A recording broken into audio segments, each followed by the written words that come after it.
赏中华美景，品东方文化。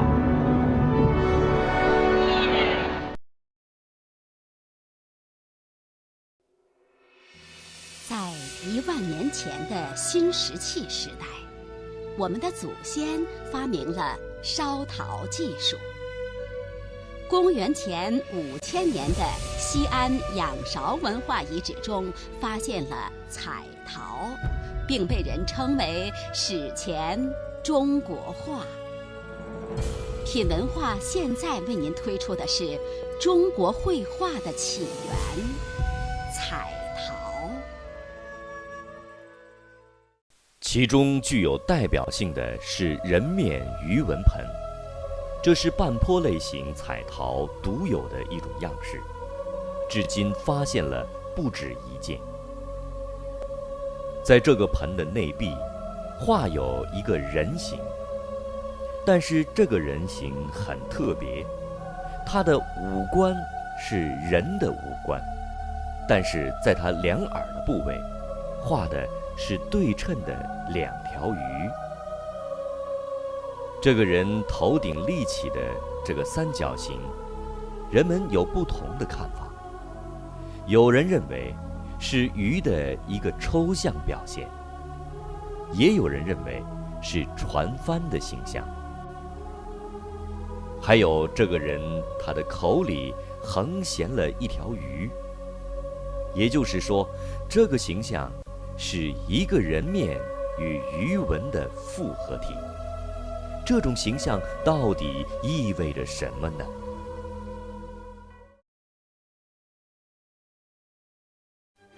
他是一位伟大的德国作曲家，维也纳古典乐派代表人物之一。他对古典主义时期到浪漫主义时期的世界音乐发展有着举足轻重的作用。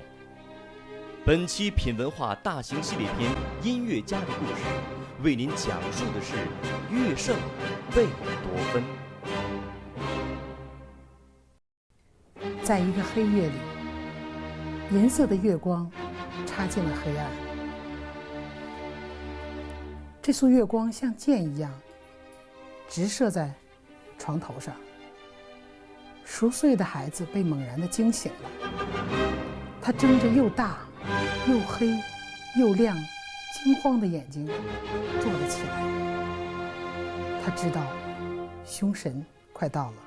到了第3乐章，是非常急速的急板，哒哒滴哒哒滴哒哒哒哒哒当当，叭叭叭叭叭叭叭，这个节奏催人奋进，非常鲜明地表现了贝多芬的强大。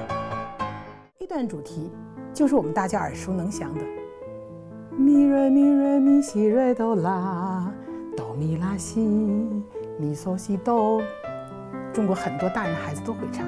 交响乐史诗性的先河，欢乐、美丽、神圣的光芒，天国中的仙女、上帝，我们充满了热情，来到了您的圣地，在您仁慈的意下，四海之内都成兄弟。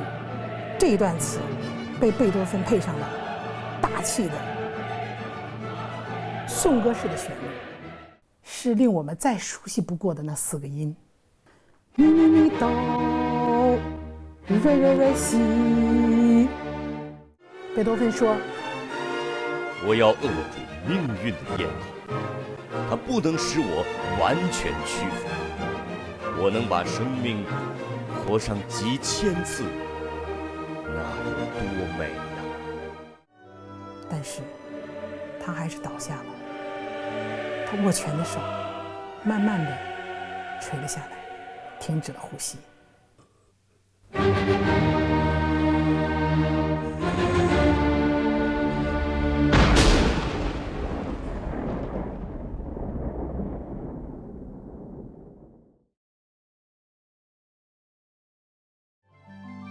一个美丽的传说，意味悠长；一壶清明，绿叶清汤。千姿百态的外观，恬淡浓香的滋味，各种不同的制茶工艺，造就出各具特色的名优绿茶。品文化系列节目《茶园》将以绿茶为园，带您一同步入茶的多彩世界。闲来无有事儿啊，出去胖胖地儿啊。我为什么要当茶客？我是当仁不让，我就觉得我是一个爱茶人。我是一个蹭茶的人。确实很鲜爽，让我轻松，让我淡定。然后我们根据这个碗的大小，然后选择85度到90度。大概像竹叶青这个茶，我们大概能冲泡4次左右吧。然后我们现在这个茶汤就可以出汤了。可以用那种比较生活化、比较简单，用大的这种瓷杯，或者是。好，我们今天介绍一个非常特殊的泡绿茶的方式，特别是在炎炎夏日，我们用这个冷泡法来泡绿茶，那又是别有一种风味儿。可能大家都能注意到，我这个注水的时候叶上，而是只选择一个固定点，一个释放。这样的话，这个茶泡出来呢，味道会更鲜爽。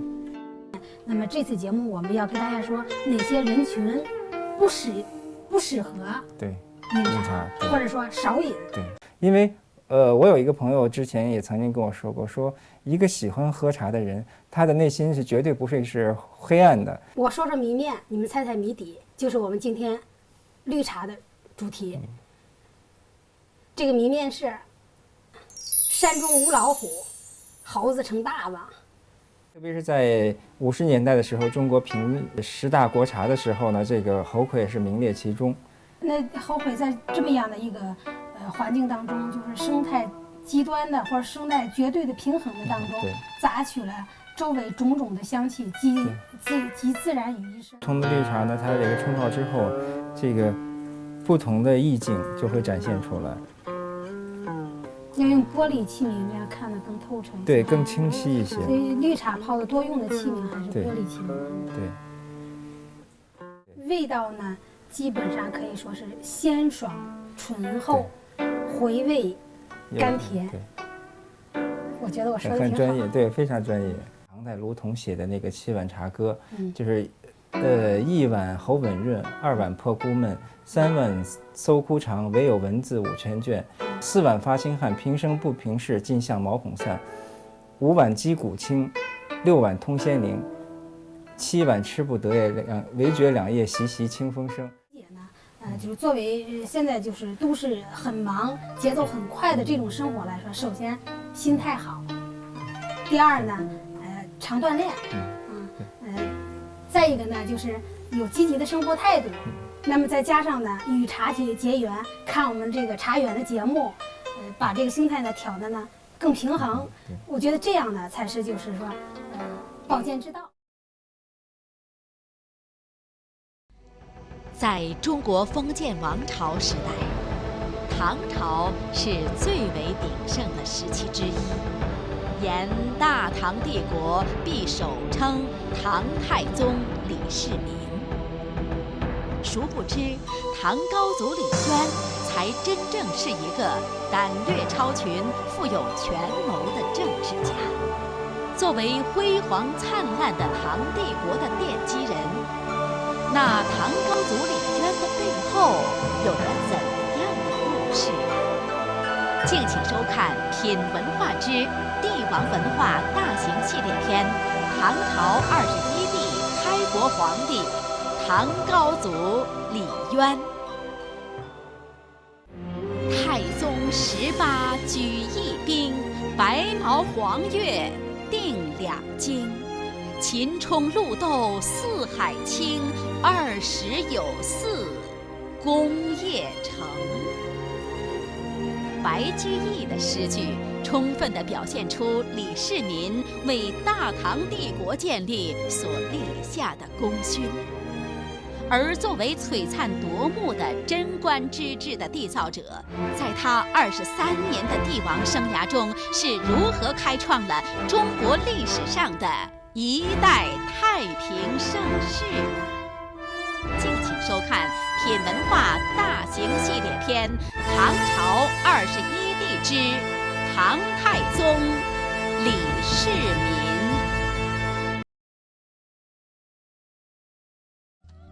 古阿罗汉是前身，500年来无此人。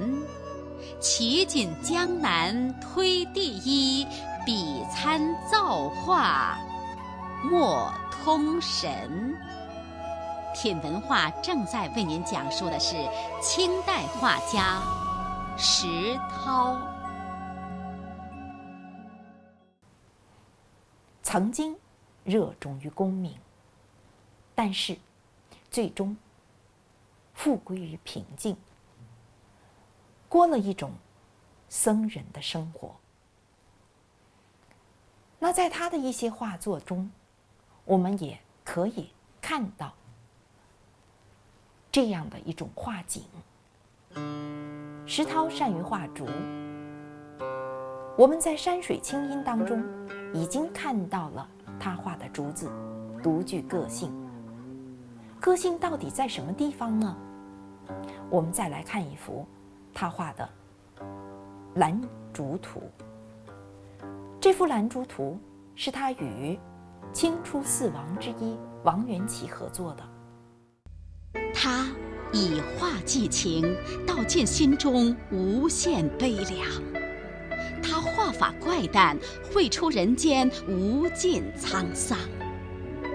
出生于王室贵族，却成了嗜酒画僧。本期品文化，让我们解读8大山人朱耷的传奇人生。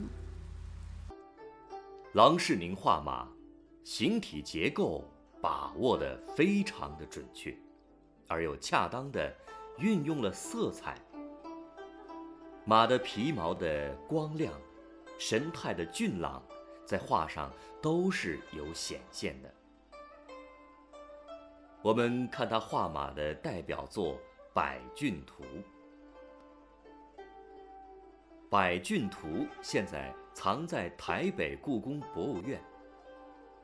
我们看画卷一展开，他画了2棵大树，树木参天，枝条掩映。顺着树木枝条的缝隙处，我们看到有一个牧民住的帐篷，在帐篷前边还有3个穿着满族服装的牧马人，他们或坐或躺，略显懒洋洋的神态。而还有牧羊犬在帐前懒洋洋地卧着。然后我们就看到一匹饱满的、画得非常写实的白马，由此就展开了画卷对马的描绘。画面上有举着套马杆的牧马人，增加了画面的动感。